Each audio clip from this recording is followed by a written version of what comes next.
Hi, I'm Catherine Harpold here with Sneak Peek, and we're at the South by Southwest premiere of First Reformed with Paul Schrader and Ethan Hawke.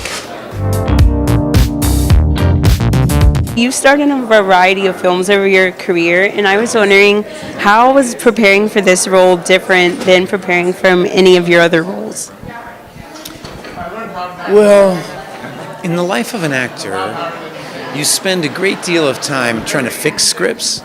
A lot of times scenes don't work or aspects of storytelling are broken. Part of your job is they pay you to either fix them or make sure nobody notices. And in the case of working with Paul Schrader, the script was absolutely brilliant.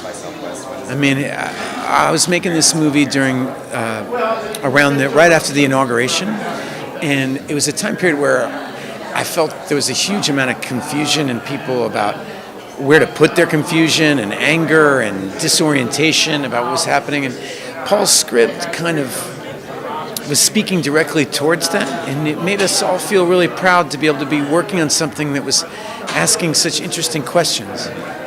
Yeah, he's written like so many great scripts, so I would assume this one is great too. It's a cut above.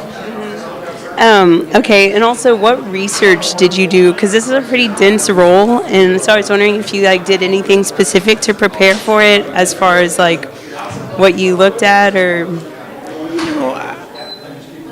In a lot of ways, I felt very prepared. This character spoke to me so much.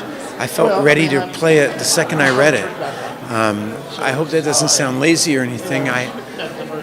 It spoke to me so much. So many of his questions were questions that I have. I have so many family members that, and hopefully I do myself too, take their spiritual life so seriously.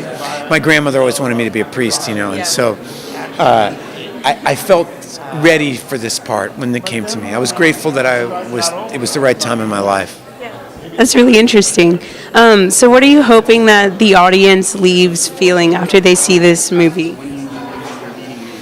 No, I don't like to have an agenda with the audience. You want to make something that makes you feel, and because my feeling is that when you do that, when you stir things up in yourself, like-minded people are stirred up. But if you have a big agenda like, I want them to think this way, I want them to vote against tax reform B, I hate that. I don't know why. I don't want to be preached to any more than anybody else does, and so I don't.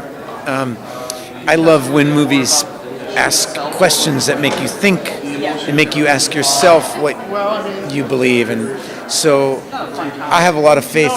When I closed the script, I was really rattled and I didn't know what to think, but I was glad that somebody shook up my thinking, and that's what I hope the movie does. And last question, we're film students at UT, and we were wondering what advice you have for filmmakers in college. I had a sneaky suspicion you guys might be film students. There was an earnestness and a seriousness to your questions that I thought, I like these people. Life would be so easy if there were cute little expressions of advice really worked. Yeah. The truth is you have to pay attention to your friends and yourself, and that I always think that the answer is usually in your friends, in the friendships that you make, and in your generation, and in you finding like-minded people that want to tell stories that interest you, and sparking off each other and calling each other out and challenging each other to be better. You got to do it. You got to put your throat out there, make yourself vulnerable, get your head bitten off. It'll grow back. I was wondering if your past work influenced this film at all, or? Actually, only in the obverse. This film is unlike anything I've done. I had to learn how not to move the camera, whereas I had spent decades learning how to move it. A lot of your characters that you have written have had challenging paths, and I was wondering, how do you create character empathy even when the characters may be morally flawed? You try to limit the viewer's escape routes. You try to lock them in so that they have nowhere to go. And finally, after about 45 minutes, they start to identify. Then you can veer off and do odd things with the characters. we're film majors at UT, and I was wondering if you had any advice for film majors in college right now. Yeah, buy good shoes.